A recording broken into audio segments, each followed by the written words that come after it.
Tom's producer, Logan, here with a quick note. Don't miss the November 8th Sunday Morning Cafe event featuring Javier Mendoza. The link to get your tickets is in the show notes or at sundaymorningcafe.com. That's sundaymorningcafe.com. Hey, buddy. Hey, how are you? 30 shy 1%.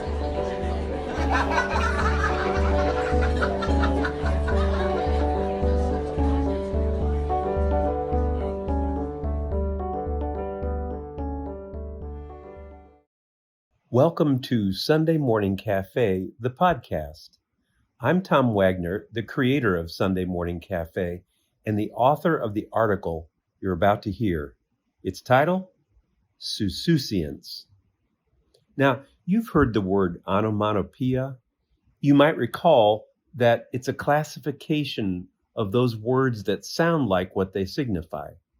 Sousousiance is onomatopoeia. It's a word that's been used to describe the sound of thousands of butterflies flying. It's been over 35 years. I still haven't forgotten that sound. I reckon I never will. My friend Gary Brown and I went to a campus ministry conference in Santa Cruz, California. On a break day, we decided to take our rental car to nearby Natural Bridges State Park. We wanted to get a load of the eucalyptus forest and the millions of monarch butterflies that enjoy the nectar from those trees, or rather, the blooms of those trees up in the canopy of the forest. They open only in the winter when we were there. After a while, fattened up from that nectar and rested up from their stay, eventually they launched themselves on the next leg of their migration journey, just like their forebears have done for thousands of years. If you were standing next to Gary and me, the first thing you'd have noticed would be the menthol smell wafting out of those giant trees with leaves that looked just like sage leaves. The trunks were like towers that terminated way up in the canopy. They filtered sunlight like the stained glass in a cathedral. It was that aesthetic feature that lent the forest a kind of solemnity. But unlike a cathedral, it wasn't that you had to keep quiet. In this primeval forest, you just wanted to keep quiet, and for that matter, to be quiet. It was kind of like words would have totally gotten in the way. At first, I was like a stargazer whose eyes aren't yet accustomed to the dark. So at first, I spied only a few buoyant flappers. Then eventually, it occurred to me that those dark clumps up in the trees, they weren't leaves at all. And then all at once, galaxies of Lepidoptera popped out at me. Here were thousands, maybe millions of diaphanous works of art. Were they roosting, sleeping, mating? All of the above? I didn't know. And that's when I heard it. A whispering waterfall. It was the sound of thousands of butterfly wings flapping. If I lived in biblical times, I would have hidden my face in my cloak, like Elijah of old. This truly was holy ground. Sousousiance Revisited. Well, many of you might remember that I recently got away for a 7-day-long silent retreat. It concluded yesterday afternoon. During that whole week, the only talking to be done was my once every 24-hour conference with my spiritual director. It was just me and about 50 or so Benedictine monks at St. Meinrad Archabbey in Indiana. Every day of their lives, these fellas get together in their abbey church for morning prayer at 5:30 a.m., mass at 7 a.m., midday prayer at noon, evening prayer at 5, and night prayer at 7 p.m. They call this community prayer their office because it's the core of their job description.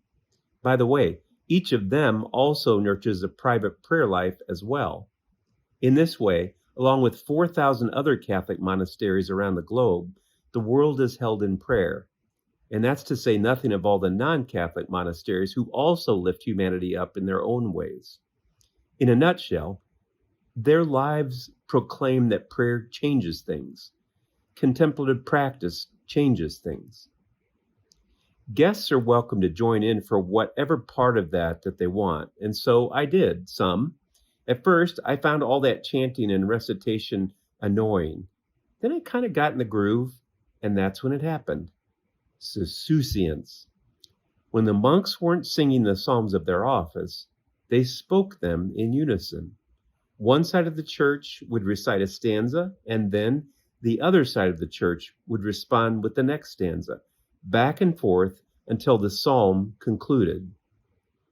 It was during this spoken recitation that I heard it, that unmistakable whispering waterfall of sound. Their voices were so unhurried, so soft, like the flight of butterflies, a creature that seems so fragile but accomplishes the totally badass feat of flying thousands of miles in a lifetime. That same feeling I felt in the eucalyptus butterfly forest 35 years ago overtook me again, like I not only wanted to keep quiet, I wanted to be quiet. I wanted to go deeper into the silence than I had ever previously gone. With my spiritual director's guidance, I prayed for the grace to take my contemplative practice to a new place, to a new level. It was on a similar retreat at the very same location 5 years ago when I began a practice of twice a day centering prayer, which is a kind of meditative practice that'll remind you a little of Buddhism. Over the last 5 years, if you could take the fantastic journey into my mind and heart while I was praying this way, you would have been hearing an awful lot of internal dialogue, punctuated by my anchoring phrase. That phrase is intended to reorient me back into the silence of God's Spirit within me. In my case, that phrase has been, Jesus, my light. I've come to think of my contemplative practice as God patiently and lovingly listening as I talk to myself. Suffice to say that when it comes to contemplative practice, I'm a work in progress. But on the retreat last week, rather than my usual quiet times, where I have something that seems a whole lot like a conversation with myself in God's presence, for the first time, I really attempted to empty myself, to wordlessly, thoughtlessly, and imagelessly sit in the gaze of the one who loves me with an enormous love. Time will tell if this is an evolutionary step forward in my spirituality. I hope it is. I pray that it is.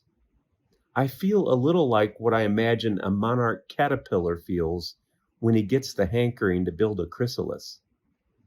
I have this hope that pretty soon I'm going to get to fly.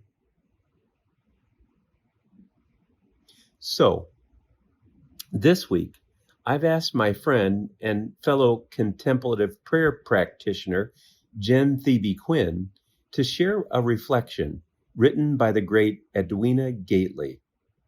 Take it away, Jen. Thanks, Tom. Let's start by sitting down and getting into a meditative posture. You might find it helpful to close your eyes or soften your gaze. Now, let's just take some nice centering breaths together.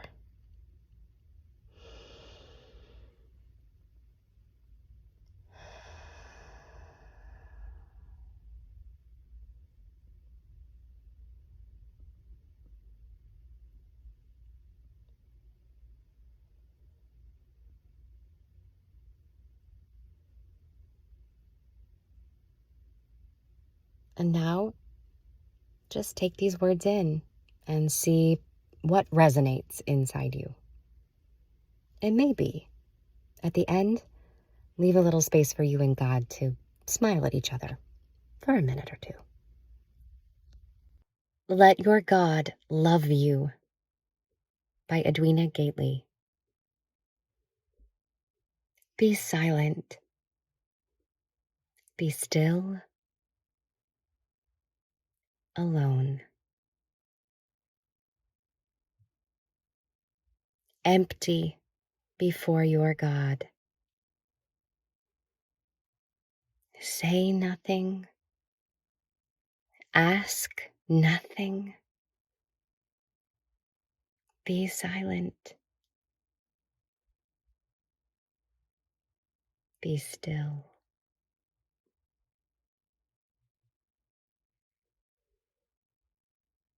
Let your God look upon you. That is all. God knows. God understands. God loves you with an enormous love and only wants to look upon you with that love.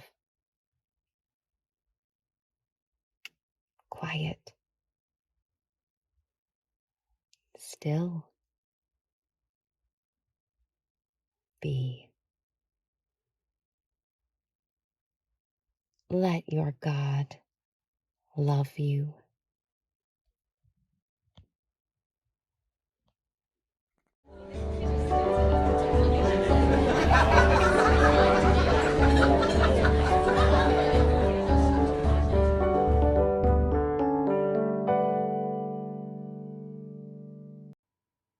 Tom's producer, Logan, here with a quick note. Don't miss the November 8th Sunday Morning Cafe event featuring Javier Mendoza. The link to get your tickets is in the show notes or at sundaymorningcafe.com. That's sundaymorningcafe.com.